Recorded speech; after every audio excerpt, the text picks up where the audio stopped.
ಕೆಲವೊಂದು media reports ಹೇಳ್ತಾ ಇದೆ ಬಂಗಾರದ ಬೆಲೆ 56,000 ಬರುತ್ತೆ ಅಂತ.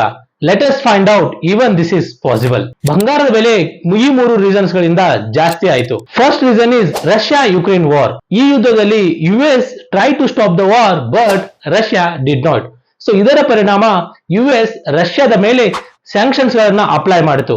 ಸೊ ಸ್ಯಾಂಕ್ಷನ್ಸ್ ಅಪ್ಲೈ ಆದ್ಮೇಲೆ ರಷ್ಯಾ ಮಾಡಿದ $1 ಬಿಲಿಯನ್ ಇನ್ವೆಸ್ಟ್ಮೆಂಟ್ಸ್ ಗಳನ್ನ ಯುಎಸ್ ರಷ್ಯಾಗೆ ರಿಟರ್ನ್ ಮಾಡಲಿಲ್ಲ. ಸೊ ಇದರಿಂದ ಎಲ್ಲಾ ದೇಶದ ಸೆಂಟ್ರಲ್ ಬ್ಯಾಂಕ್ಸ್ ಇವತ್ತು ರಷ್ಯಾಗೆ ಆಗಿರುವ ಪ್ರಾಬ್ಲಮ್ ನಾಳೆ ನಮಗೂ ಬರ್ಬೋದು ಅಂತ ತಿಳ್ಕೊಂಡು ಯುಎಸ್ ಬಾಂಡ್ಸ್ ಗಳನ್ನ ಪರ್ಚೇಸ್ ಮಾಡೋದನ್ನ ಬಿಟ್ಬಿಟ್ಟು ಗೋಲ್ಡ್ ರಿಸರ್ವ್ಸ್ ಗಳನ್ನ ಜಾಸ್ತಿ ಮಾಡೋಕೆ ಸ್ಟಾರ್ಟ್ ಮಾಡಿದ್ರು. So this is the trigger point which started to increase in the gold price. So second reason ಏನಪ್ಪಾ ಅಂತಂದ್ರೆ ಇನ್ಫ್ಲೇಷನ್. ಸೊ ಯಾವಾಗ ಇನ್ಫ್ಲೇಷನ್ ಜಾಸ್ತಿ ಆಗ್ತಾ ಇರುತ್ತಲ್ಲ ಅವಾಗೆಲ್ಲ ಗೋಲ್ಡ್ ಪ್ರೈಸ್ ಮೇಲೆ ಹೋಗೋದು ತುಂಬಾನೇ ಸಹಜ. And the third reason is president Donald Trump ಟಾರಿಫ್ಸ್.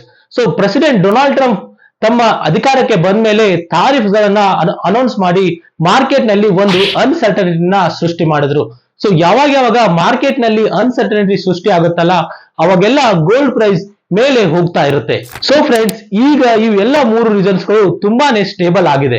And one of the world gold council ಪ್ರಕಾರ 71% of central banks are stop to purchase gold in this financial year 2025.